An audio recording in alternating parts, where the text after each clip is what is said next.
Bismillahirrahmanirrahim. Assalamualaikum warahmatullahi wabarakatuh. Alhamdulillahirrabbilalamin. Waalaikumsalam warahmatullahi Wassalatu wassalamu ala wabarakatuh. anbiya'i wal mursalin wa ala alihi wa sahbihi ajmain. Allahumma sholli ala Muhammad wa ala ali sayyidina Muhammad.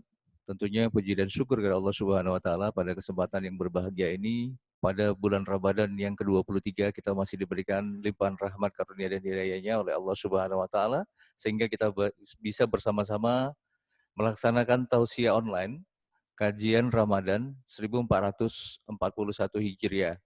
Dan alhamdulillah pada hari ini kita menghadirkan narasumber yang luar biasa yaitu Bapak Profesor Dr. Haji Muzakir MA. Sekaligus nanti juga akan dipandu oleh rekan moderator kita Bapak Dr. Dedi Nopendi MAG. Beliau juga sebagai salah satu pimpinan cabang di Bank Aceh Syariah S. Parman. Yang sama-sama kita hormatin Ibu Yusra selaku Ketua SBSINDU Sumatera Utara. Beliau juga sebagai pimpinan wilayah Bank Muamalat. Terima kasih juga kepada seluruh partisipan yang berhadir untuk bersama-sama menyaksikan tausiah online yang akan nanti dipandu oleh rekan moderator kita. Dan tentunya salawat dan salam kepada junjungan Nabi besar Muhammad SAW. Sama-sama kita memperbanyak salawat, mudah-mudahan kita adalah golongan orang-orang yang mendapatkan syafaatnya kelak yaumul mahsyar nantinya. Amin. Bapak Ibu, tema hari ini adalah tausiah online yang akan disampaikan oleh Profesor Dr. Muzakir MA, yaitu memaknain nuzulul Quran dan sekaligus Lailatul Qadar. Kayaknya pas momennya karena kita sudah masuk di 23 Ramadan.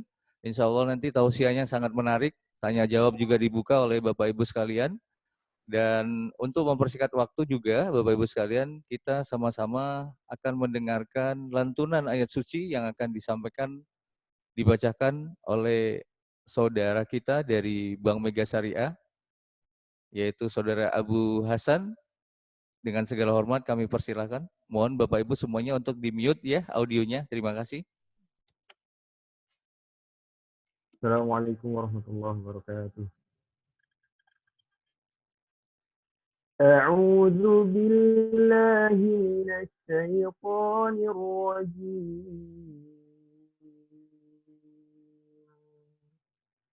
Bismillahirrahmanirrahim. Ya أيها الذين آمنوا كتب عليكم الصيام كما كتب على الذين من قبلكم لعلكم تتقون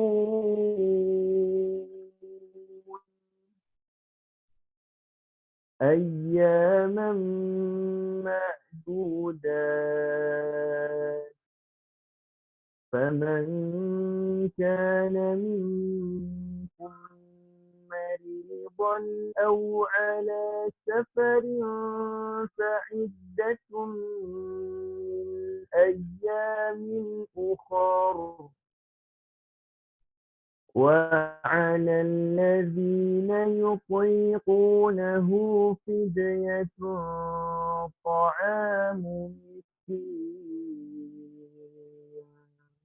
فمن تطوع خيرا فهو خير له وأن تصوموا خير لكم إن كنتم تعلمون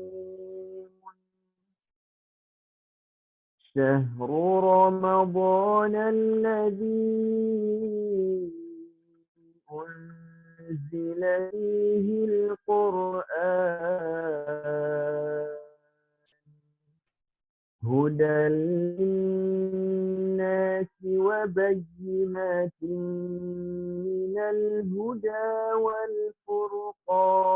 والفرقان فمن شهد منكم الشهر فليصم ومن كان مريضا أو على سفر فعدة من أيام أخر يريد الله بكم اليسر ولا يريد بكم العسر ولتكملوا العدة ولتكبروا الله على ما هداكم ولعلكم تشكرون وإذا سألك عبادي عني فإني قريب أجيب دعوة الداعي إذا دعاني فليستجيبوا لي وليؤمنوا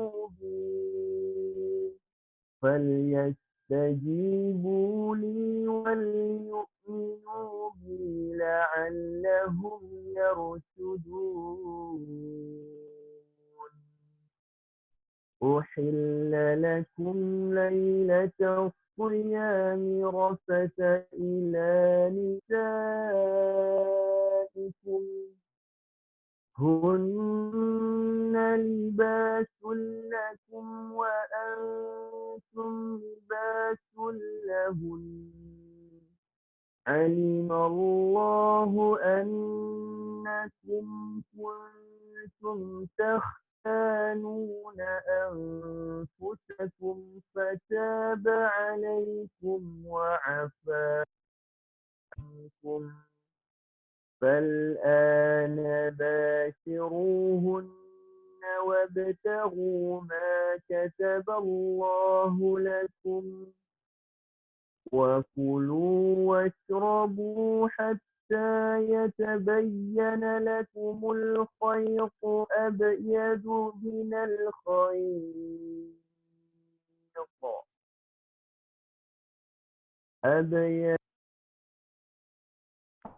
الأسود من الفجر ثم أتموا الصيام إلى الليل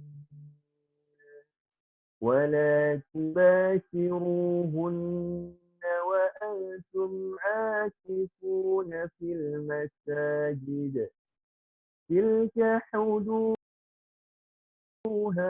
كذلك يبين الله آياته للناس لعلهم يتقون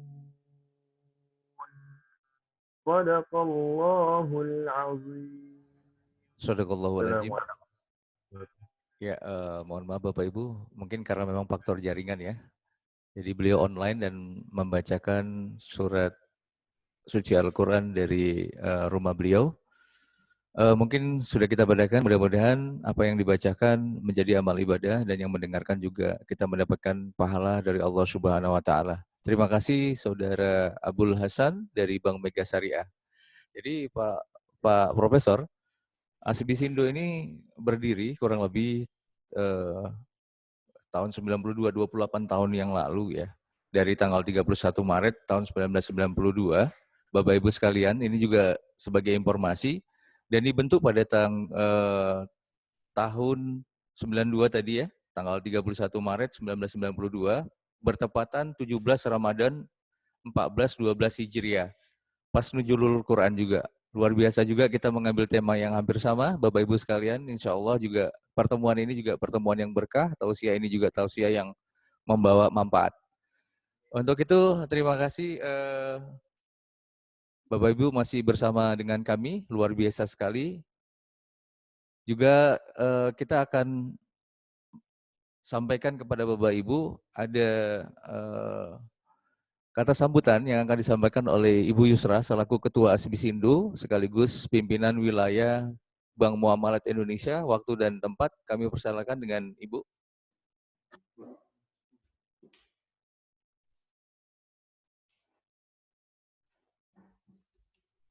Assalamualaikum warahmatullahi wabarakatuh. Alhamdulillahirrabbilalamin. Wassalatu wassalamu ala asrafil anbiya'i wal mursalin wa ala alihi washabihi ajma'in amma ba'du.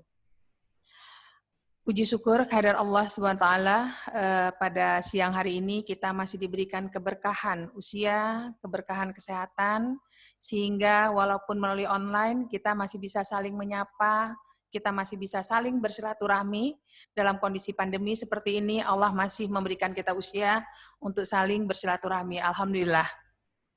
Salawat dan salam kami panjatkan junjungan kita Nabi besar Muhammad SAW yang telah membawa kita dari alam kegelapan menuju ke alam yang terang benderang. Yang saya hormati pemateri kita di siang hari ini, Prof. Muzakir. Selamat datang di ASB Sindo. Terima kasih atas waktunya. Tidak lupa yang saya hormati Pak Zulfa sebagai pimpinan BNI Syariah yang telah bersedia memberikan tempatnya untuk kita bisa melakukan silaturahmi ini. Barakallah BNI Syariah, semoga ini menjadi ladang amal, pahala dilimpahkan oleh Allah SWT karena telah menjembatani silaturahmi ASB Sindo dengan rekan-rekan semuanya bank-bank syariah se-Sumatera Utara. Terima kasih juga ke Pak Dedi yang telah bersedia menjadi moderator. Pak Dedi juga dari Bank Aceh, beliau juga adalah bendahara ASB Sindo. Dan terima kasih juga buat panitia, Pak Egi atau Pak Eli Sugiyarti ya, Sugiyarto ya, Sugiyarti kalau malam, Sugiyarto kalau siang. Terima kasih juga kepada Pak Egi yang telah dan Pak Freddy ya yang telah bersedia menjadi panitia. Pak Egi dari OCBC, Pak Freddy dari Bank Mega Syariah yang telah bersedia menjadi panitia untuk acara ini sehingga bisa terlaksana. Alhamdulillah, mudah-mudahan lancar sampai selesai. Dan yang saya hormati semua Bapak Ibu pimpinan Bank Syariah yang mungkin saat ini hadir di tempatnya masing-masing beserta timnya. Terima kasih telah hadir dan telah bisa bersama-sama di kita di siang hari ini. Bapak Ibu sekalian, acara kita di siang hari ini adalah merupakan salah satu agenda yang memang sudah terplan dari awal tahun, di mana seyogyanya sebenarnya di Nuzul Quran ini kita bersilaturahmi, akan mengadakan buka puasa bersama, juga pengajian, tetapi karena kondisi pandemi seperti ini, hal tersebut tidak bisa kita lakukan. Namun dengan tidak mengurangi maknanya, kita tetap melaksanakan ini, dan mudah-mudahan ini menjadi penambahan ilmu untuk rekan-rekan semuanya, bertepatan dengan Nuzul Quran, kita juga temanya adalah memaknai arti dari Nuzul Quran di kondisi seperti pandemi ini. Insya Allah pandemi tidak menghalangi kita untuk beraktivitas. Pandemi ini bahkan membuat kita harus lebih produktif. Kita merubah mindset kita yang tadinya adalah bersilaturahmi, jualan langsung ke customer, tapi saat ini kita rubah mindset kita bahwa kita berkomunikasi lewat udara. Ya, kita mengurangi bertemu dalam kondisi seperti ini agar tidak menyebarnya wabah semakin meluas. Namun tidak mengurangi makna daripada pekerjaan kita sehari-hari, ya. Kita harus mampu meningkatkan produktivitas. Kenapa? Karena bank-bank syariah ini juga harus terus ada membantu umat. Nah, Bapak Ibu sekalian, beberapa agenda yang sudah kami laksanakan di awal tahun ya. Salah satunya donor darah yang sempat kita laksanakan di Bank Muamalah Sudirman. Kemudian kita juga telah membagikan sembako kepada yang membutuhkan, itu juga bagian dari agenda ASB Sindo, dan hari ini kita mengadakan pengajian. Alhamdulillah di bulan 6 nanti juga akan ada beberapa agenda. Insya Allah apa yang telah kami plankan di awal tahun akan terlaksana dalam kondisi yang memang tidak dengan tidak mengurangi maknanya walaupun kondisi dalam pandemi ini. Akhir kata saya mengucapkan banyak terima kasih kepada rekan-rekan, Bapak Ibu, ya, teman-teman semua yang telah bersedia hadir di pengajian ini. Insya Allah ini akan menjadi berkah kita semua, menambah wawasan kita, menambah ilmu kita, menambah dalam kondisi seperti ini ada siraman rohani yang kita terima. Insya Allah membuat kita lebih kuat dalam menghadapi pandemi ini. Demikian yang bisa saya sampaikan. Terima kasih. Assalamualaikum warahmatullahi wabarakatuh.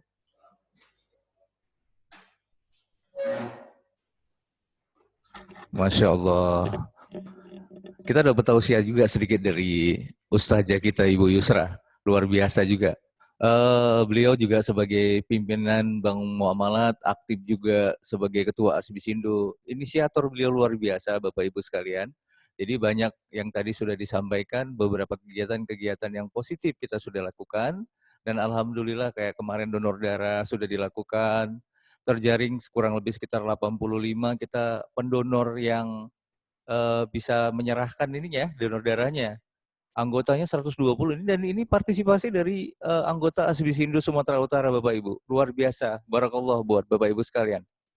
Dan kemarin juga kita sudah menyalurkan paket sembako kepada yang membutuhkan. Kita bekerjasama dengan Diti Peduli, disalurkan. Ini luar biasa juga partisipasi dari Bapak Ibu anggota Asbisindo dan semuanya. Mudah-mudahan berkah, insya Allah. Nah, ini adalah acara yang kita tunggu-tunggu. Moderatornya keren, pematerinya Profesor Doktor Guru Besar, luar biasa. Insya Allah kita sama-sama kita dengarkan di tengah pandemi COVID-19 ini, mudah-mudahan segera berlalu. Insya Allah sama-sama kita dengarkan tausiah dari Profesor, sama-sama kita barengin mendengarkan juga dari moderator dokter keren juga ini. Insya Allah waktu dan tempat kami persilahkan Pak Dedi Nopendi dan Profesor Dr. Haji Muzakir MA. Bismillahirrahmanirrahim. Assalamualaikum warahmatullahi wabarakatuh. Waalaikumsalam. Alhamdulillahillazi an'amana bi ni'matil iman wal islam. Asyhadu an la ilaha illallah wahdahu la syarikalah wa asyhadu anna Muhammadan rasuluhu wa abduhu la nabiyya ba'dah. Puji dan syukur kita panjatkan kepada Allah Subhanahu wa taala. Kita semua masih diberikan Allah dengan segala rezekinya, sehingga masih bisa melaksanakan ibadah puasa yang mulia ini, dan bersama-sama pula bisa mengikuti acara pengajian yang mulia ini.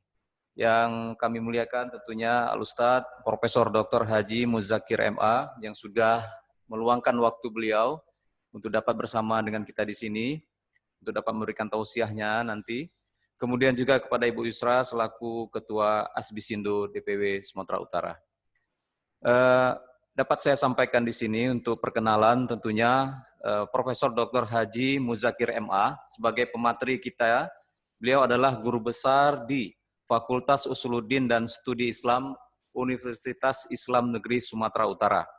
Beliau lahir di Kota Loksmawe, Aceh, tanggal 11 Januari 1969, menamatkan S1 dan S2-nya di Universitas Islam Negeri Sumatera Utara, dan S3-nya di UM Malaysia.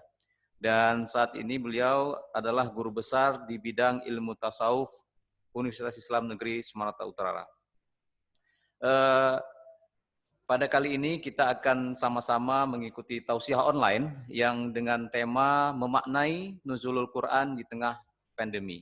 Kita semua tentunya sudah mengalami berbagai rintangan dan hambatan dari segi ekonomi, moral, dan lain sebagainya akibat dari pandemi ini yang tidak hanya kita alami tapi seluruh dunia. Nah, tentunya dengan nuansa Ramadan ini kita perlu mengulang kaji dan melihat dari pandangan sudut agama Islam, agama kita ini, bagaimana kita memaknai di tengah pandemi ini nuzulul Quran, peristiwa turunnya Al-Quran yang diturunkan kepada Rasulullah SAW, Nabi Muhammad, Nabi besar Muhammad SAW, itu bisa menjadi semacam pelajaran bagi kita. Untuk itu kita sudah menghadirkan di sini narasumber kita, ya Bapak Profesor Dr. Haji Muzakir MA, yang nanti akan memberikan tausiah mengenai ini dari analisis sejarah, Ustadz ya, insya Allah. Dan untuk tidak lagi memperpanjang, tentunya mari sama-sama kita dengarkan, dan kepada Al-Ustadz Profesor Dr. Haji Muzakir MA, waktu dan tempat kami persilakan. Silakan Ustadz. Terima kasih. Bismillahirrahmanirrahim. Assalamualaikum warahmatullahi wabarakatuh. Waalaikumsalam warahmatullahi Alhamdulillahi wabarakatuh. rabbil alamin. Alladzi anzalal Qur'an hudan linnasi wa bayyinatin minal huda wal furqan. Wassalatu wassalamu ala sayyidil mursalin wa ala alihi wa sahbihi ajmain. Amma ba'du, qala Allah Ta'ala fil Qur'anil Karim, Bismillahirrahmanirrahim. Ya ayyuhan nas, qad ja'atskum mau'izatum mir rabbikum wa shifaa'un lima fis sudur wa hudaw wa rahmatul lil mu'minin. Shadaqallahul azim. Yang saya hormati dan saya muliakan keluarga besar Asbisindo Sumatera Utara yang mengikuti kajian online pada kesempatan ini. Alhamdulillah hadir juga di sini bersama kami Ketua Umum Asbisindo Sumatera Utara dan juga pimpinan wilayah Bank Muamalah Sumatera Utara, Ibu Yusra, yang sudah menyampaikan kata sambutan. Kemudian ada Pak Egi, dan moderator kita hari ini, Pak Dr. Dedi Novandi, yang juga selaku pimpinan Bank Aceh Syariah Sumatera Utara.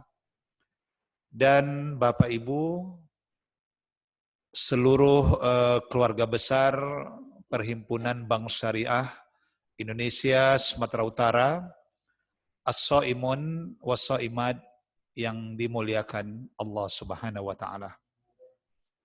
Alhamdulillah pada siang hari ini 23 Ramadan 1441 Hijriah.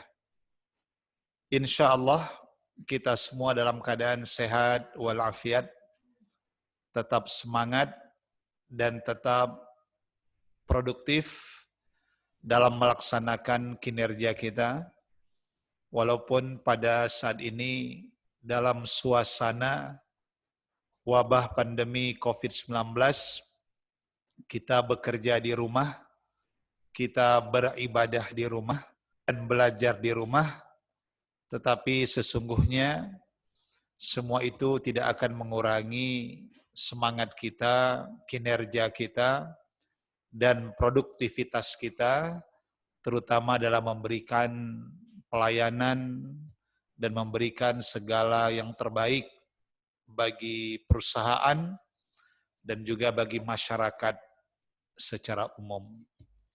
Selawat dan salam kita sampaikan kepada baginda Nabi Sallallahu Alaihi Wasallam yang telah mengeluarkan manusia minaz zulumati ilan nur. Semoga kita semua termasuk orang-orang yang mendapatkan syafaatnya. Amin ya rabbal alamin. Bapak Ibu, keluarga besar Asbisindo Sumatera Utara yang saya muliakan, kajian kita pada siang hari ini sangat menarik sebenarnya. Sebagaimana tadi moderator Pak Dr. Dedi sudah sampaikan, kita akan membahas tentang nuzulul Quran dikaitkan dengan wabah pandemi COVID-19 yang terjadi pada hari ini. Ingin membuat semacam batasan ya Pak Dr. Dedi, Ibu Yusra, Pak Egi. Batasan kajian ini kita akan melihat bahwa wabah pandemi COVID-19 ini dikaitkan dengan turunnya Al-Quran. Tentu kita bicara dari segi dimensi kesejarahan. Apakah COVID-19 yang terjadi ini merupakan sesuatu yang baru terjadi? Atau jangan-jangan ini merupakan sebuah rekonstruksi sejarah yang pesan Allah untuk kebaikan manusia di muka bumi ini. Dia memberikan pembelajaran, ya baik itu dari segi kesejarahannya, dari segi sains, dari segi filosofis kehidupan, dan sebagainya. Semua itu ada dalam kajian Al-Quran. Yang kedua, bahwa turunnya Al-Quran juga disebutkan, selain mau'idatum mir rabbikum, yang kedua adalah wasyifa'ul lima fis sudur. Menjadi terapi terhadap segala penyakit yang ada di dalam hati manusia. Nah, karena manusia itu sulit sekali dia bisa dekat dengan Tuhannya kalau media untuk mendekatkan diri itu bermasalah. Jadi media manusia mendekatkan diri kepada Allah itu adalah qalbunya atau hatinya. Nah, maka turunnya Al-Quran juga merupakan syifa sebagai penawar, penyembuh, supaya penyakit-penyakit hati itu bisa tersembuhkan. Dan nanti kita akan lihat juga bahwa apa yang terjadi pada hari ini dengan pandemi COVID-19 juga, ini tidak terlepas daripada kisah sejarah di masa lalu. Ketika umat itu telah mengalami gangguan pada hatinya. Ketika hati manusia itu telah terjangkiti kesombongan, kezaliman, keserakahan, kemudian mereka berbuat kebatilan, kecurangan. Itulah yang disebut dengan wasyifa'ul lima fis sudur, bahwa turunnya Al-Quran itu adalah sebagai penyembuh. Nah, sehingga bagaimana dalam hidup ini kita mampu menjadikan Al-Quran itu sebagai terapi, terutama dalam persoalan-persoalan hati kita. Kemudian wahudan, bahwa yang ketiga Allah turunkan Al-Quran itu sebagai hudan, petunjuk. Nah, itu menggambarkan bahwa sebelum Al-Quran diturunkan, ternyata sudah banyak manusia itu berada dalam kesesatan. Sudah banyak manusia itu yang mendewa-dewakan dirinya, menyembah berhala, mereka menyembah api, menyembah dewa. Mereka tidak sujud kepada Allah. Sehingga datangnya Al-Quran itu adalah menjadi hudan, menjadi petunjuk untuk membawa manusia kepada kehidupan yang hakiki. Dan satu lagi adalah warahmatul lil mu'minin. Nah, tentunya Al-Quran itu akan menjadi rahmat, menjadi penebar kasih sayang, membawa nilai-nilai moralitas, dan membangun peradaban bagi dunia, apalagi bagi mereka orang-orang yang beriman. Sebenarnya, Bapak Ibu keluarga besar Asbisindo sangat luar biasa. Turunnya Al-Quran ke muka bumi ini, kalau itu kita fahami secara lebih mendalam. Maka dalam hadis Nabi itu salah satu yang diriwayatkan oleh Muslim, Imam Muslim, pernah Nabi katakan, Iqra'ul Quran, bacalah selalu Al-Quran itu. Fa innahu ya'ti yaumal qiyamati syafi'an li ashabihi. Karena nanti Al-Quran itu akan datang pada hari kiamat, dia akan memberikan syafaat kepada siapa saja orang yang membacanya, mempelajarinya, mengamalkannya, mengajarkannya, bahkan menghafalnya. Ternyata Al-Quran itu akan menjadi syafaat bagi mereka. Maka oleh karena itu, mari dalam suasana seperti yang kita hadapi ini, kita mampu menjadikan Al-Quran itu sebagai nafas dalam kehidupan kita. Kalau dalam istilah syairnya itu, Al-Quran itu katanya bernyawa. Dia bukan benda mati. Al-Quran itu bernyawa karena dia mampu melembutkan hati-hati manusia yang telah membeku. Al-Quran mampu membuat manusia menitik air matanya. Mungkin ada mata yang sudah membeku, tidak pernah menangis. Tapi ayat-ayat Quran mampu menggetarkan hatinya sehingga dia mampu menangis. Itu menggambarkan betapa Al-Quran itu seperti bernyawa. Dia menghidupkan jiwa-jiwa yang telah hampa. Dia membangun peradaban yang sudah jauh dari nilai peradaban dan moralitas. Itu sesungguhnya yang harus kita pahami ketika kita berbicara tentang nuzulul Quran itu sendiri. Keluarga besar Asbisindo, As-Soimun, Was-Soimat yang saya muliakan, karena banyak sekali dimensi kajian turunnya Al-Quran ini, maka pada kesempatan yang terbatas ini, Pak Dr. Dedi, Ibu Yusraya, saya ingin fokus melihat, kalau tadi disebutkan bahwa Al-Quran itu adalah mau'idatum mir rabbikum, sebagai pembelajaran, sebagai peringatan, sebagai sumber ilmu pengetahuan. Ini yang menarik, mau kita bahas sedikit. Saya ingin melihat dari aspek kesejarahan. Kesejarahan yang saya maksud itu, melihat fenomena hari ini, karena kita sedang berada di tengah wabah COVID-19. Jadi Ramadan tahun ini Ramadan yang luar biasa ya. Tapi doa kita dan kita yakin semoga dengan keberkahan Ramadan dan dengan kemuliaan malam Lailatul Qadar, badai ini segera berlalu. Ini doa kita. Kita yakin dalam satu hadis Nabi, dalam riwayat Imam At-Tirmidzi dikatakan, la yaruddud du'a, la yaruddul qada illa du'a. Nah, ini menarik ini. La yaruddul qada'a illa du'a. Tidak ada yang bisa menolak ketentuan Allah, takdir Allah itu, kecuali doa. Nah, maka hari ini kekuatan doa itu menjadi sesuatu kekuatan yang dahsyat dan luar biasa, terutama dalam upaya kita bagaimana wabah ini segera berlalu. Ini wabah ini kalau diumpamakan, ini seperti awan gelap di langit. Kita takut ngelihat awan yang gelap di langit. Tapi sebenarnya di balik awan gelap di langit itu, dia pasti akan membawa berita gembira. Bahwa akan turun hujan yang menyejukkan, hujan yang juga membawa kebaikan. Jadi seperti itulah wabah ini. Seperti awan gelap di langit. Tentu dia seperti badai juga, semoga dia cepat berlalu dari kehidupan kita.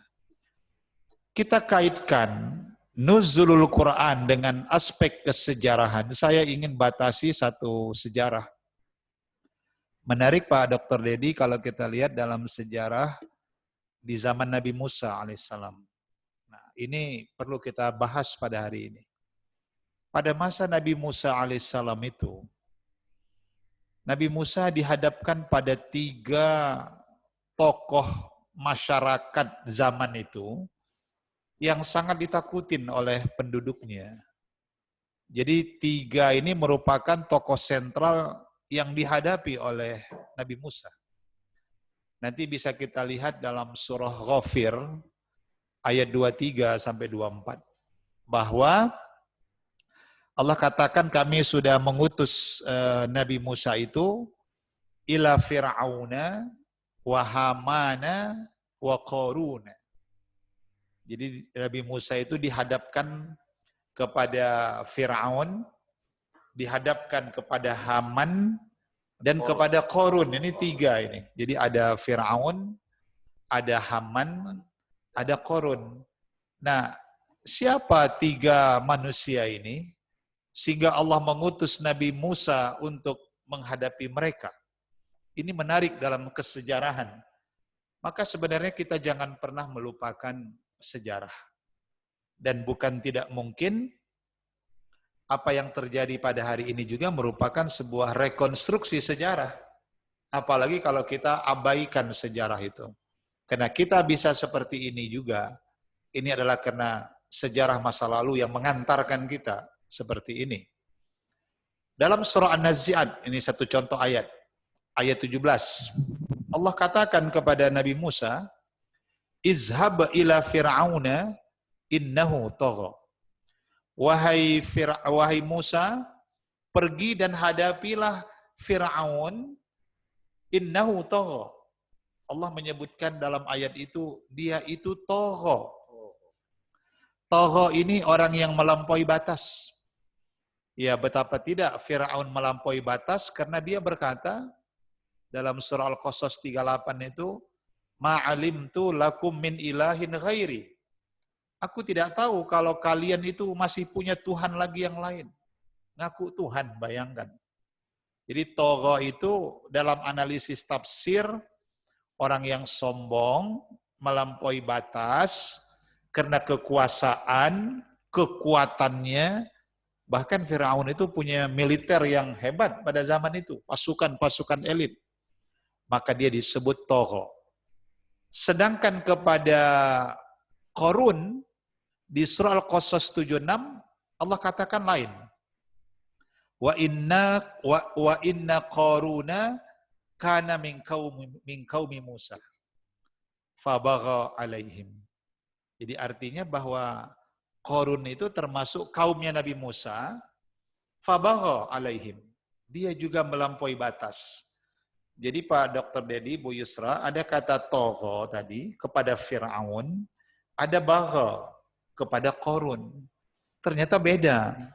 Dua-duanya bermakna melampaui batas, tapi kalau togho lebih kepada kesombongan karena kekuasaan dan kekuatan dan bala tentara. Sedangkan bagha itu adalah kesombongan dikarenakan memiliki investasi, kekayaan, aset yang berlimpah ruah. Ini kalau Qarun itu hidup hari ini, Bu Yusra, dia akan menjadi nasabah prioritas. Mungkin di muamalat, mungkin di Bank Aceh atau di mana-mana. Karena aset kekayaannya yang sangat banyak itu. Sehingga kalau kita baca surah Al-Qasas 76 sampai 81, dia itu dikawal lelaki-lelaki yang gagah untuk mengawal dan membawa kunci-kuncinya. Jadi kalau kita sebut sekarang, dia udah pakai bodyguard. Wah, jadi ternyata kalau hari ini orang pakai bodyguard, bukan sesuatu yang baru.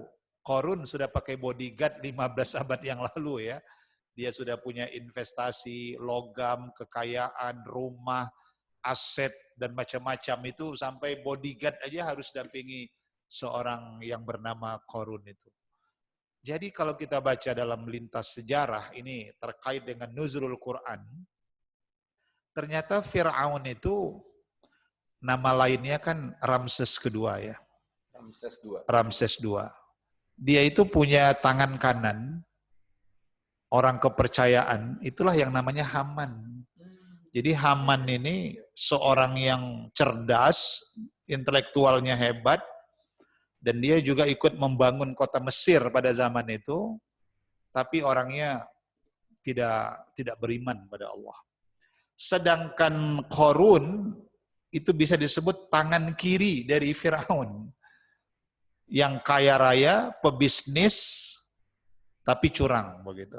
Nah, jadi bayangkan seorang Fir'aun itu dengan kekuatannya, dengan militernya, dengan kekuasaannya, ngaku Tuhan, didampingi seorang intelektual yang hebat, didampingi seorang konglomerat, pebisnis yang kaya raya, sehingga itu mendatangkan mereka kesombongan, kezaliman, semena-mena terhadap rakyatnya, bahkan mereka serakah demi mendapatkan segala-galanya. Itu penyakit umat terdahulu. Nah, maka turunnya Al-Quran juga, tadi disebut dalam surah Yunus 57 itu wasyifa'ul lima fis sudur. Sejatinya Quran itu menjadi penawar hati, pengobat hati. Bahkan riset para ahli belakangan, kalau suara Quran itu kita baca dengan bersuara, keluar suara-suara kita, maka ada pengaruh suara itu terhadap emosional. Ada pengaruh suara itu terhadap hormon. Ada pengaruh suara itu terhadap pembentukan sel yang baru pada tubuh. Maka disebut asyifa, dia bisa menjadi obat, penawar. Kalau itu kita baca dengan hati, kita baca dengan penuh kesadaran, ya itu menjadi sesuatu yang membuat kita menjadi lebih sehat sebenarnya. Jadi intinya, dari sejarah ini, ternyata Nabi Musa memang dihadapkan kepada 3 sosok manusia yang seperti itu, dan pada saat itu Allah turunkan peringatan. Nah, maka Quran itu menjadi mau'idhah, pelajaran, menjadi peringatan. Apa saja yang Allah turunkan? Nanti kalau kita baca Pak Egi di surah Al-A'raf 133. Ternyata kepada kaum Nabi Musa itu diturunkan berbagai bencana alam dan wabah. Nah, karena sekarang ini kita di tengah wabah pandemi COVID-19. Apa yang Allah turunkan? Kita berduka cita juga, Bu Yusra. Di Indonesia ini saudara kita kemarin di Takengon, mereka kena banjir bandang, dan macam-macam di wilayah provinsi yang lain. Kita prihatin dan kita berduka. Dan Alhamdulillah, Asbisindo juga sudah mampu ya, sudah berbuat untuk masyarakat di tengah pandemi COVID-19 ini tadi sudah kita lihat dalam tayangannya. Dan memang sejatinya begitu. Kita harus selalu hari ini tidak cukup jadi orang soleh, tapi harus jadi orang muslih. Beda itu. Kalau orang soleh itu sifatnya individual.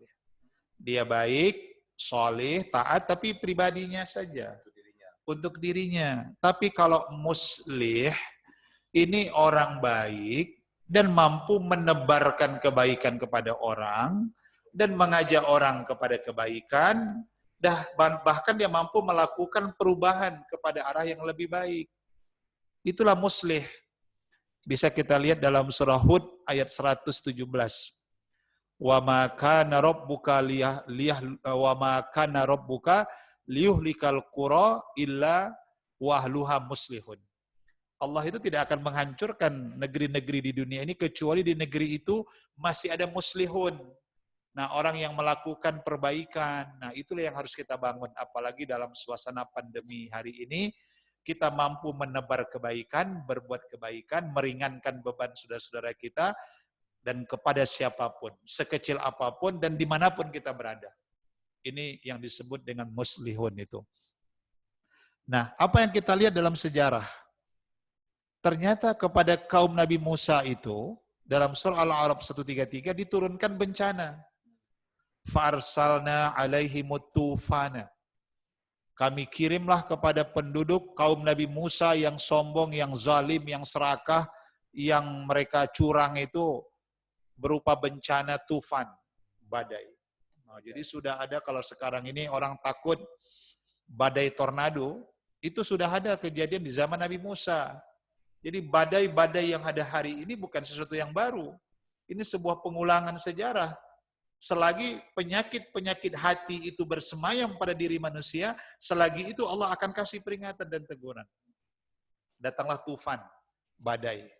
Tapi ternyata itu belum menyadarkan mereka. Datang lagi wabah. Wal jarad, datanglah wabah belalang. Nah, sehingga kota Mesir itu ditutupi belalang di jalan, di rumah mereka, menjadi wabah. Belum lagi selesai itu, datang lagi yang lain, wal kumal, wabah kutu. Jadi ada belalang, ada kutu. Datang lagi wad dofadhi', kata. Nah, sehingga penduduk kaum Nabi Musa itu, negeri mereka ditutupi dengan kata di mana-mana. Waddam, bahkan darah. Nah, sehingga minuman mereka, sungai mereka merah, berubah menjadi merah darah seperti itu. Maka ada di kota Mesir Laut Merah itu.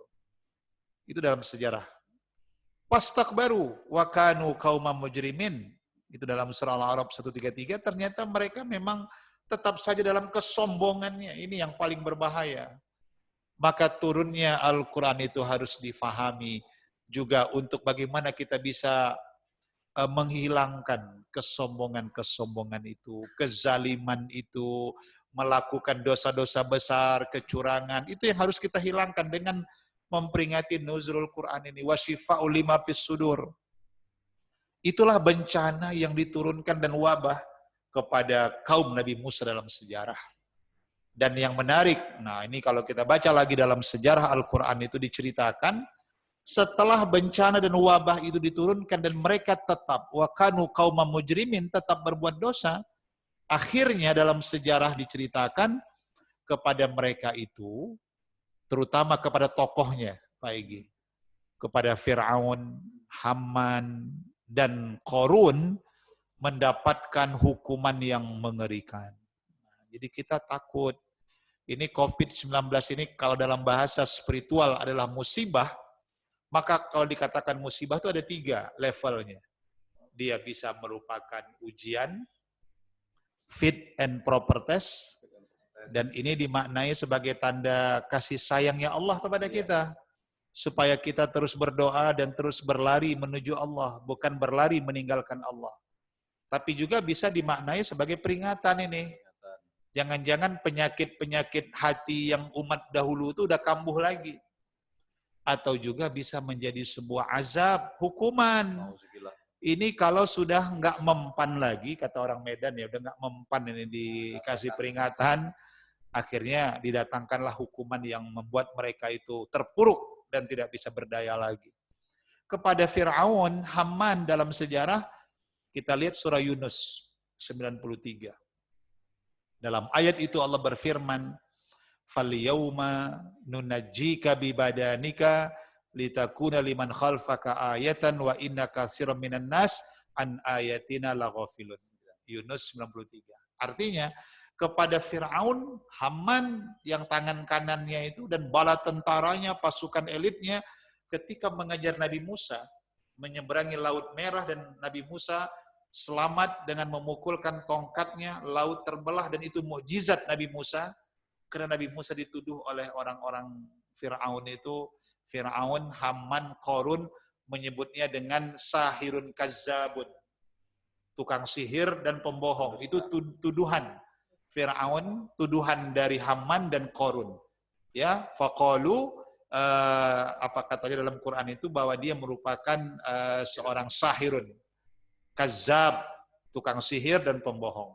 Tapi dibuktikanlah dengan mukjizatnya. Nabi Musa dan orang yang beriman selamat, tapi Qarun, Haman dan bala tentaranya ditenggelamkan. Dan dalam ayat itu, kami tolong. Nah, kami tolong itu Fir'aun. Kami selamatkan, harusnya dia mati. Kenapa ditolong Allah? Litakuna liman khalfaka ayatan, supaya dia menjadi pelajaran bagi orang yang hidup di belakang hari. Termasuk kita, generasi-generasi milenial hari ini. Bahwa itu loh Fir'aun. Lihatlah dia. Itu ada. Dan ini sebagai mukjizat Quran, ternyata sejarah yang diceritakan dalam Quran sebuah kenyataan. Bukan cerita bohong. Bisa dibuktikan. Dan sampai hari ini, banyak peneliti meriset tentang Fir'aun.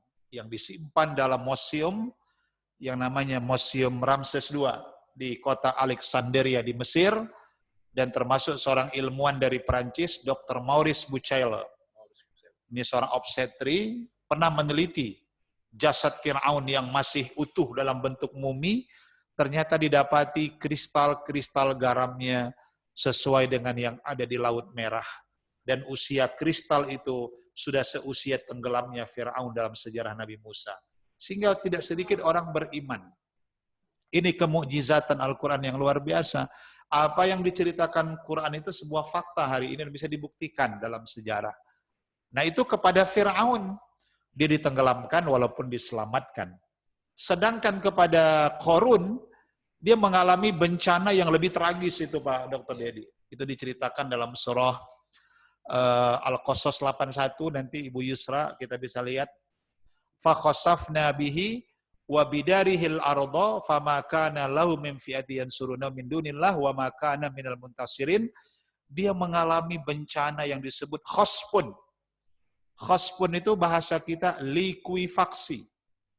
Nah, likuifaksi ini lebih sadis karena tanah itu berubah menjadi cair sehingga yang ada di atasnya ditelan bumi dan enggak berbekas. Kalau orang yang seperti korban tsunami masih bisa ditemukan, masih bisa. Tapi likuifaksi nggak kelihatan, sehingga Qarun dan pengawal-pengawal bodyguardnya, asetnya, logam mulianya, rumahnya, inventaris kekayaannya ditelan bumi. Satu manusia nggak ada yang bisa nolong, Allah pun nggak menolongnya. Dan sampai hari ini jejak Qarun tidak ditemukan. Konon ini maaf. Yang ditemukan katanya harta Qarun. Ada yang bilang sama saya ditemukan harta Qarun di tanah 600 Marelan. Udah sampai pula ke Marelan ya, dia tenggelam di Mesir ya. Ada yang bilang ditemukan harta Qarun Pasar 7, Pasar Jodoh, Batang Kuis, Tembung. Oh, udah sampai pula ke Tembung ya. Wallahu a'lam bishawab. Mungkin pengaruh bumi yang berputar. Jadi dalam sejarahnya ternyata Fir'aun, Haman, Qarun, mereka semua binasa bersama kesombongannya, keserakahannya, kezalimannya, kecurangannya. Semua itu ditelan bumi. Kenapa? Karena mereka manusia yang berpenyakit hatinya. Nah, ini saya pikir aspek kesejarahan ya, turunnya Al-Quran itu sebagai sebuah mau'idhah sebuah pembelajaran yang sangat mahal harganya. Nah, kita tahu Fir'aun sudah tidak ada, Qarun tidak ada, tapi yang kita takut Fir'aunism, Qarunism. Wah, ini generasi-generasinya ini muncul. Orang yang masih sombong dengan kekuasaan, orang yang serakah, orang yang curang. Ini Fir'aunism, Qarunism. Kalau sifat-sifat itu, penyakit-penyakit hati itu masih dipelihara hari ini, bukan tidak mungkin bencana, wabah itu pun akan datang kepada kita. Ini yang harus kita ambil iktibar, terutama dalam peringatan Nuzul Quran, Asbisindo, Sumatera Utara pada hari ini. Semoga kita mampu menjadikan Al-Quran itu bagaikan nafas dalam hidup kita. Al-Quran itu bernyawa, bacalah setiap saat. Sehingga kalau kita hari ini hidup dengan Al-Quran, insya Allah seperti Nabi katakan, ya'ti yaumal qiyamah syafi'an li ashabihi. Quran akan datang kepada kita, memberikan syafaat itu kepada kita. Mungkin demikian untuk hari ini. Semoga bermanfaat dan terima kasih. Billahi taufiq wal hidayah. Wassalamualaikum warahmatullahi wabarakatuh. Waalaikumsalam warahmatullahi wabarakatuh. Alhamdulillah banyak sekali pelajaran yang bisa kita dapat dari penyampaian Profesor tadi, bahwasanya dari surat Yunus ayat 57, Al-Quran itu adalah sebagai mau'izah, pelajaran, kemudian menjadi pengobat bagi kita, sifaun lima fi sudur, kemudian hudan, petunjuk, rahmatan, ya, sebagai rahmatan lil mu'min. Dan kemudian secara sejarah juga Profesor juga tadi ada mengkaitkan dengan sejarah Nabi Musa, di mana beliau berhadapan dengan 3 orang yang tokoh yang sangat zalim, sehingga didatangkan musibah kepada tokoh-tokoh tersebut. Ya, semoga kita tidak termasuk dalam kaum yang mendapatkan musibah karena kezaliman diri kita kepada Allah Subhanahu wa taala. Mungkin selanjutnya ada sesi pertanyaan Pak Egy ya, Prof ya. Kami mohon kiranya dari audiens yang bisa bertanya. Kita buka pertama mungkin untuk 3 orang penanya. Kami persilakan, mungkin di unmute-kan dulu audionya.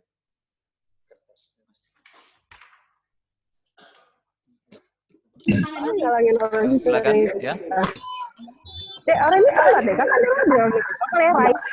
Silakan, ada yang mau bertanya? Ya, mic-nya. Halo, yang ingin bertanya mungkin hidupkan mic-nya. Yang tidak ingin bertanya mungkin di-mute-kan dulu. Waalaikumsalam warahmatullahi wabarakatuh. Dengan siapa, boleh tahu? Muslim, Pak. Oh, Pak Muslim ya. Ya, silakan. Mohon maaf yang lainnya tolong di-mute-kan dulu anunya.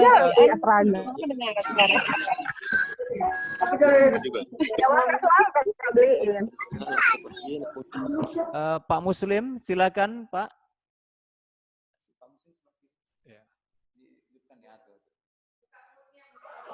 Oke, Pak Muslim, silakan pertanyaannya bagaimana? Diulang, mohon. Ya, Assalamualaikum Ustaz Muzakir. Waalaikumsalam warahmatullahi wabarakatuh. Masya Allah. Jadi Ustaz ada membahas bab soleh dan muslih ini. Bab soleh dan bab muslih, karena memang saya ingin tahu dari Ustaz dalam prakteknya, dalam kehidupan sehari-hari, kita selalu mengharapkan ya, apalagi kita punya anak, ya Allah semoga anak kita menjadi anak yang soleh. Tapi tadi kalau Ustaz sampaikan bahwa secara soleh itu adalah hubungan kepribadian secara individu dia. Tapi muslih itu adalah kepekaan sosial dan mampu bermanfaat bagi orang lain. Kalau saya melihatnya, Ustadz, dalam dua kata itu, mohon bisa dijelaskan, Ustadz. Jadi kita pengen ini, Ustadz, kita ini pribadi menjadi pribadi yang muslih, tapi selalu kita berharap kata-kata soleh saja yang kita harapkan sama Allah. Ya Allah, jadikanlah kita anak yang soleh, atau ya Allah, jadikanlah anak-anak kami anak yang soleh. Mungkin soleh dan muslih bisa dijelaskan Ustadz secara kepribadian kita atau aktivitas kita sehari-hari. Ustadz, silakan Ustadz. Assalamualaikum warahmatullahi wabarakatuh. Waalaikumsalam warahmatullahi wabarakatuh. Baik Pak Muslim, terima kasih pertanyaannya. Mungkin ada 2 pertanyaan lagi. Mungkin kita cukupkan hanya 2 lagi, jadi 3. Ada lagi? Silakan. 2 pertanyaan lagi. Ada yang ingin bertanya? Di unmute itu speakernya untuk bertanya. Yang di chat. Oh ya. Ada juga pertanyaan dari media ya, Sari dari chat ya, bagaimana caranya kita dapat merasakan nikmatnya membaca Al-Qur'an ini Ustadz, sehingga menjadi obat kolbu kita dan pelindung dalam menjalankan pekerjaan kita setiap harinya. Ini pertanyaan kedua dari media Sari ya. Bagaimana cara kita mendapatkan rasa nikmat membaca Al-Qur'an ya, Masya Allah. Ini sudah 2 pertanyaan. Mungkin 1 pertanyaan terakhir ada? Boleh melalui chat boleh? Boleh juga melalui unmute, melalui speaker. Jadi sudah bertanya Pak Muslim dan Ibu media ya. 1 lagi? Ada?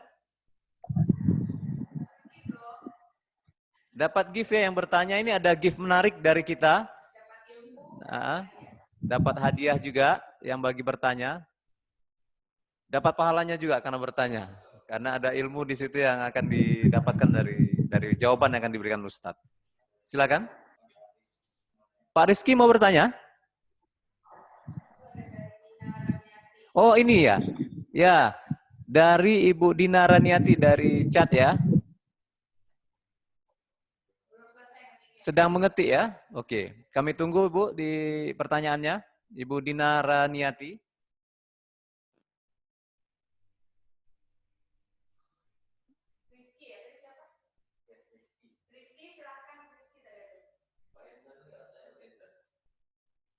Atau dari Rizky?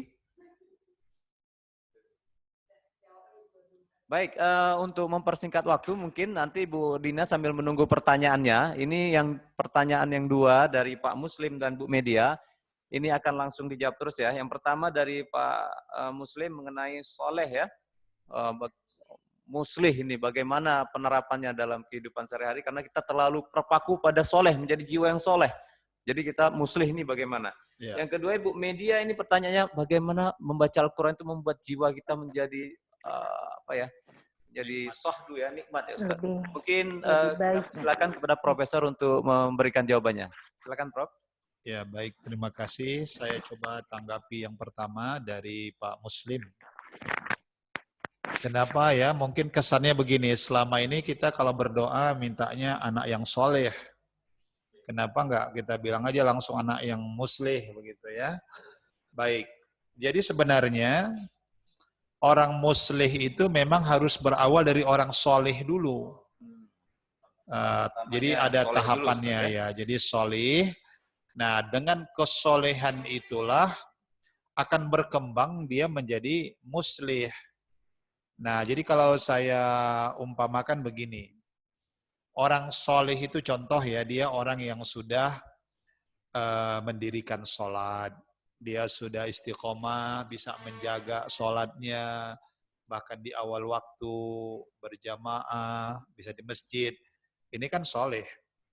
Nah, kemudian bagaimana orang yang soleh ini, dia yang sudah sholatnya begitu bagus, bisa mengajak keluarganya seperti itu. Bisa ngajak ya istrinya, ya suami, ya anaknya, bahkan sahabatnya. Nah tentu kita tidak mungkin bisa mengajak orang lain untuk sholat kalau diri kita sendiri belum sempurna sholatnya, begitu ya. Kita ngajak orang, ayo bersedekah, tapi kita sendiri tidak bersedekah. Nah maka memang secara stationnya ya, urutannya, kita mulai dulu dari diri kita sendiri. Nah, diri sendiri itulah soleh tadi. Dan ternyata setelah kita menjadi orang soleh, itu belum cukup. Tahapan berikutnya, bagaimana berkembang dari kesolehan yang bersifat individual, dia berkembang menjadi kesolehan yang bersifat sosial. Nah, jadi artinya memang nggak bisa dipisahkan. Jadi kalau ada juga orang, maaf, dia nih kesolehan sosialnya hebat nih. Sedekahnya bagus, misalnya bantuin orang, tapi dia sendiri nggak sholat nih, gimana misalnya? Nah, dia sendiri nggak puasa Ramadan, tapi ngantarin buka untuk orang puasa. Dia nggak puasa. Nah, dia muslih, tapi belum soleh. Nah, tidak benar. Artinya memang tepatlah doa tadi, seperti doanya para nabi, Rabbi habli minas solihin, misalnya, ya Tuhan jadikanlah diriku, anakku itu orang yang soleh. Nah, ini modal dasarnya di situ dulu. Ibda binafsi, kita bekali dulu, kita modali diri kita. Nah, setelah kita membekali diri kita, sudah selamat diri kita, baru itulah yang kita kembangkan. Itulah yang disebut muslih tadi. Nah, ya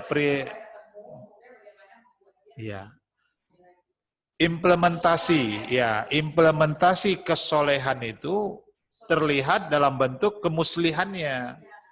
Nah, jadi kalau dia misalnya gini, dia sudah sholat nih. Nah, efek sholat itu, dia tidak lagi terjebak dalam perilaku fahsya wal mungkar. Itu misalnya. Dia ini pribadi yang sudah bagus baca Quran. Efek baca Qurannya, terlihat, wah orangnya santun, tutur katanya bagus. Jadi, muslih itu sebenarnya adalah buah dari kesolehan. Jadi perlu sekali kita menjadi orang soleh dulu, dan ternyata seiring waktu itu harus berkembang. Nggak bisa juga kita hanya soleh saja sudah secara pribadi, barat pohonnya udah besar nih, tapi nggak pernah berbuah. Jadi perlu ada hasilnya begitu ya. Nah, kira-kira begitu Pak Muslim tadi ya. Jadi kita ingin dua-duanya. Sudah jadi orang soleh dan tentu juga menjadi orang muslih. Nah, yang kedua dari Ibu Media tadi. Pertanyaannya bagaimana merasakan nikmatnya membaca Al-Quran. Ya baik, itu bagus pertanyaannya. Ini bagus-bagus Bu Yusra yang bertanya ini ya. Jadi sebenarnya sesuatu ibadah itu, apapun, bagaimana kita ngerasain nikmatnya sholat, nikmatnya baca Quran, nikmatnya zikir, nikmatnya bersedekah, semua itu akan terasa nikmatnya kalau dilakukan dengan benar. Benar dulu ya. Jadi artinya dalam menjalankan suatu ritual ibadah itu, kuncinya Nabi sudah memberi nasihat itu ada dua. Innallaha la yaqbalu minal amali illa ma kana lahu khalisan wa bataghi bihi wajhahu. Inilah dua dasarnya ini. Bahwa Allah itu pun tidak menerima amal ibadah seseorang kecuali didasari dengan dua dasar. Yang pertama khalisan, keikhlasan. Jadi baca Quran itu akan sangat nikmat kalau kita ikhlas membacanya. Dan kita tidak menjadikan membaca Quran itu sebagai kewajiban. Ini nggak akan enak bacanya. Terpaksa dia. Tapi jadikanlah membaca Quran itu sebagai kebutuhan. Bedakan antara kewajiban dan kebutuhan. Nah, kalau sekedar kewajiban, di situ ada tekanan. Di situ ada keterpaksaan. Tapi kalau itu kebutuhan, malah dia merasa belum enak rasanya kalau belum baca Quran. Dilakukan, ya, Prof. Nah, sehingga nikmat sekali, karena sebagaimana nikmatnya kita makan, nikmatnya kita minum, nikmatnya kita bekerja, nikmatnya kita bisa memberi pelayanan yang terbaik. Kenapa? Karena itu kebutuhan, bukan kewajiban. Nah, itu satu ya Bu Media tadi Jadikan sebagai itu, kebutuhan ya Prof. Jadikan kebutuhan tentu dengan dasar keikhlasan. Dengan ikhlas. Nah, yang kedua, biar dia menjadi suatu kenikmatan, lakukanlah itu mengharap ridhonya Allah. Ridho Allah. Jadi kita ini beribadah, maaf, sebenarnya pada level yang lebih tinggi, bukan lagi mencari pahala. Nah, kan kadang-kadang ada orang ini saya baca nih pahalanya berapa banyak, ini menghitung-hitung ya. Tapi beramal itu yang dicari, ya Allah itu ridho. Kalau Allah sudah ridho, ada hadis mengatakan pahalanya 1000, kalau Allah ridho lebih dari itu dikasih Allah. Nah, ditentukan 1000, tapi kalau Allah ridho 10.000 dikasih Allah. Jadi kita beramal ini biar nikmat, lakukan itu tadi karena keikhlasan, sehingga terbangun kesadaran bahwa ini merupakan kebutuhan. Dan kedua, mengharapkan ridho. Gimana Allah tuh berkenan dengan kita, Allah tuh sayang dengan kita, kita direstui Allah. Nah tentu kita merasakan ibadah itu sangat nikmat. Bangun tahajud tengah malam adalah suatu kenikmatan, seperti kita sedang melepaskan kerinduan kita dengan Allah di keheningan malam. Nah itu yang harus kita lakukan supaya merasakan nikmatnya ibadah, termasuk baca Quran tadi. Baik, baik Prof, ini nampaknya ada satu pertanyaan terakhir nih Prof, dari Rizky Mahazir, Bang Aceh. Itu mengenai sejarah nih Prof. Coba sesuai surat di Al-Quran, diturunkan pada malam Lailatul Qadar itu pada 10 hari Ramadan. Padahal dalam sejarah Islam itu pada 17 Ramadan. Ini mungkin beliau menanyakan perbedaan ini Prof. Yang di tanggal berapa sebenarnya Al-Quran diturunkan gitu. Dan pengertian diturunkan itu bagaimana? Apakah secara langsung satu bundel, mungkin sekali satu Al-Quran 30 juz atau bertahap gitu mungkin Prof. Yeah. Mungkin ini pertanyaan terakhir dari Rizky. Mungkin Prof setelah pertanyaan ini langsung kita tutup nanti dengan doa ya Prof. Iya, iya. Nah, baik. Untuk ini kami persilakan Prof untuk memberi jawaban. Ya. Ya. Boleh. Jadi yang ingin bertanya boleh langsung di chat pertanyaannya, nanti jawabannya akan kita sampaikan ke Prof untuk diberikan jawaban mungkin melalui grup nanti ya. Baik. Silakan Prof. Ya baik, saya coba tanggapi dulu yang tadi dari Pak Rizky ya. Rizky Mahazir ya. Tentang fase sejarah turunnya Al-Quran. Ya secara umum tentu sudah kita pahami. Al-Quran itu kan diturunkan dalam masa yang cukup panjang ya, hampir 23 tahun. Yang dibagi kepada dua fase. Ada fase Mekah, ada fase Madinah. Maka dikenal nanti ada ayat-ayat Makkiyah, ada juga ayat-ayat Madaniyah. Begitu, itu secara fase penurunan. Tetapi yang perlu kita pahami adalah ketika kita membaca ayat Quran, apalagi yang terkait dengan bulan suci Ramadan. Syahrul Ramadan alladzi unzila fihil Quran. Hudal linnasi wa bayyinatin minal huda wal furqan. Nah, sehingga timbullah pertanyaan tadi, apakah memang pada bulan Ramadan itulah Al-Quran diturunkan secara lebih sempurna ya, dalam arti 30 juznya Al-Quran itu diturunkan pada bulan Ramadan. Apakah itu dimaknai Ramadan sebagai bulan turunnya Al-Quran? Kan itu mungkin timbul pertanyaan. Nah baik, jadi sebenarnya kalau kita kembali kepada nilai-nilai sejarah itu, bahwa di bulan suci Ramadan itu juga memang Allah menyempurnakan turunnya Al-Quran itu dalam makna bukan penyempurnaan secara totalitas 30 juz ya, itu kan secara bertahap. Malah ayat yang terakhir itu al-yauma akmaltu lakum itu diturunkan pada fase yang lain begitu, tidak di bulan Ramadan. Tetapi menggambarkan bahwa ruh Al-Quran yang begitu sempurnanya sebagai mukjizat Nabi Sallallahu Alaihi Wasallam itulah diturunkan pada bulan suci Ramadan. Dalam makna kesempurnaan Al-Quran sebagai ruh daripada Al-Quran itu diturunkan pada bulan suci Ramadan yang dikaitkan dengan turunnya malaikat, tanazzalul malaikatu waruh itu yang disebut dengan Lailatul Qadar itu. Nah, jadi ini menggambarkan dua kemuliaan yang didapati di bulan suci Ramadan yang tidak boleh kita sia-siakan. Pertama adalah kesempurnaan Al-Quran diturunkan Allah kepada baginda Nabi Sallallahu Alaihi Wasallam.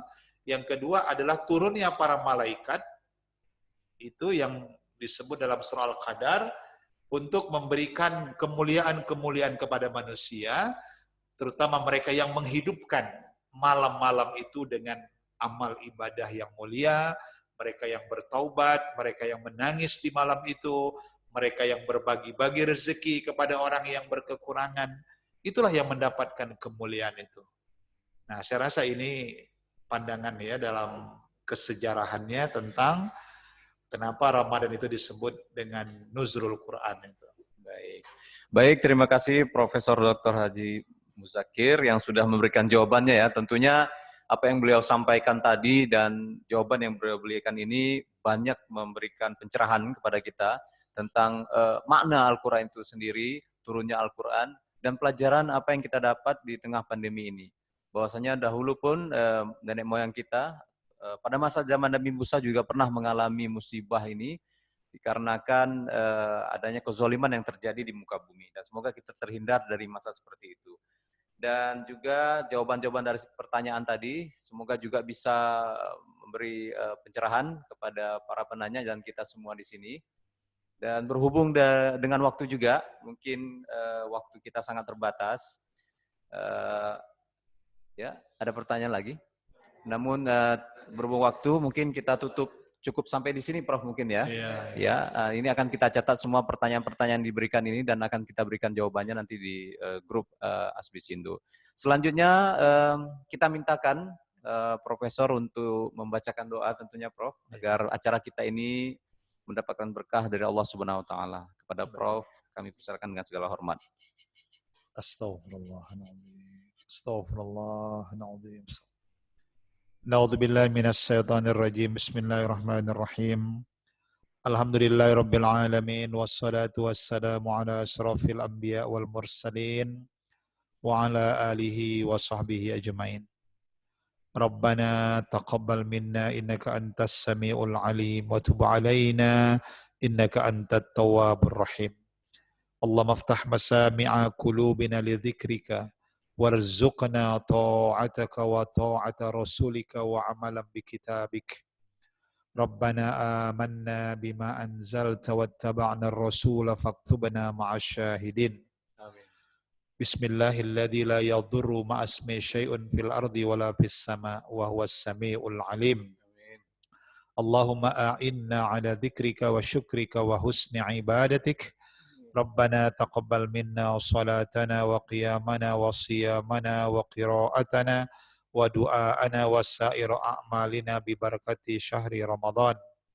Rabbana atina fid dunya hasanah wa fil akhirati hasanah wa qina adzaban nar.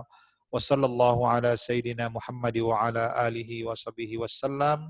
Walhamdulillahi rabbil alamin. Taqabbalallahu minkum. Amin, amin ya rabbal alamin. Dengan berakhirnya pembacaan doa dari Al-Ustadz tadi, maka berakhirlah acara tausiah online kita. Kami mengucapkan terima kasih kepada Al-Ustadz Profesor Dr. Haji Muzakir MA yang sudah bersedia berhadir dan memberikan tausiah dan ilmunya. Kemudian juga kepada Ibu Yusra selaku Ketua Asbisindo, Pak Egi, panitia yang sudah membuat acara ini terlaksana, Pak Zulfa dari BNI Syariah yang tempatnya yang sangat akomodatif ini. Kami ucapkan banyak terima kasih. Saya selaku moderator minta maaf jika ada hal-hal yang kurang berkenan. Billahi taufiq wal hidayah. Wassalamualaikum warahmatullahi wabarakatuh. Saya kembalikan kepada Pak Egi. Waalaikumsalam. Assalamualaikum warahmatullahi wabarakatuh. Masya Allah, teman-teman saya di Muamalat tuh ada Bang Muslim, ada Raja, pada Nafisa, ada Kak Dewi. Luar biasa tuh tausiah pada hari ini, ya bermanfaat sekali di tengah pandemi COVID-19. Mudah-mudahan segera berlalu. Ya banyak pelajaran dan sejarah yang sebenarnya terulang apa yang disampaikan oleh Profesor Dr. Bapak Muzakir MA. Mudah-mudahan tausiah ini membawa manfaat, menjadikan tambahan ilmu buat kita semua dan insya Allah ini menjadi ladang ibadah buat Profesor, buat wadah dari Asbisindo Sumatera Utara. Ibu Yusra, luar biasa Ibu dengan kesibukan Ibu. Ibu selalu menjadi inisiator bagi kami yang muda-muda. Ya, luar biasa buat Bapak Ibu anggota Asbisindo. Terima kasih banyak. Mudah-mudahan semuanya selalu diberikan keberkahan, khususnya di Ramadan ini. Saya mengutip apa yang pernah Pak Profesor sampaikan di dalam YouTube. Banyak-banyaklah berdoa ya Pak Profesor ya di Ramadan ini. Karena apa inilah potensi doa yang mungkin bisa terijabah oleh Allah Subhanahu wa taala. Terus Allahumma barik lana fi Ramadan wa ballighna ila Ramadan. Ini luar biasa. Mudah-mudahan di Ramadan ini kita diberikan keberkahan, ilmu banyak yang bermanfaat. Kita bisa berbagi. Mungkin itu saja. Terima kasih kepada Asbisindo Sumut, Bapak Ibu anggota Asbisindo. Terima kasih semua yang sudah ikut bersama-sama dengan kita di sini. Benar. Ya. Berapa orang pesertanya? Ada Lebih, 57, tadi hampir 74. 60-an orang ya. Karena tadi apa ada sebagian. Insyaallah nanti ke depan Bu Yusra kita juga akan mengadakan kegiatan-kegiatan via konferensi ini, Insyaallah. pelatihan-pelatihan, mudah-mudahan nanti juga bisa terlaksana adanya. Ya, terima kasih Bapak Ibu partisipan. Terima kasih Prof ya. Wabillahi taufik wal hidayah. Assalamualaikum warahmatullahi wabarakatuh. Waalaikumsalam warahmatullahi wabarakatuh. Waalaikumsalam warahmatullahi wabarakatuh.